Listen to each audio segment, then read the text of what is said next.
Guys അങ്ങനെ നമ്മള് രാവിലെ തന്നെ അച്ഛമ്മന്റെ പൈസ വാങ്ങി കോളേജിൽ പോവാണ്. വീട്ടിൽ പോണ കോളേജിൽ പോണ പറ. 1 ലക്ഷം വീടാ കോളേജാ കാര്യമൊന്നുമില്ല. ബസ് കിട്ടി 66 രൂപ പോയി. അങ്ങനെ നമ്മളിവിടെ ക്ലാസ്സിലെത്തി. എത്ര വലിയ ക്ലാസ് ആണെങ്കിൽ ഉറക്കണോ വലുത് കാരണം മഞ്ചോട് ഉറങ്ങിക്കൊണ്ടിരിക്കുകയാണ്. ഇന്ന് ഉച്ചയ്ക്ക് ഫുഡ് കഴിക്കുമ്പോൾ നമ്മുടെ പിള്ളേർ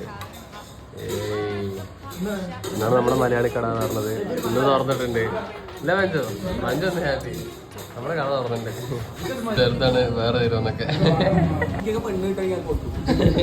എനിക്ക് പെണ്ണ് കിട്ടുന്ന അർത്ഥം ശരി. ഏയ് നിനക്ക് കിട്ടോ പെണ്ണ്? ആ നിനക്കും കിട്ടോ. എനിക്ക് കിട്ടോ?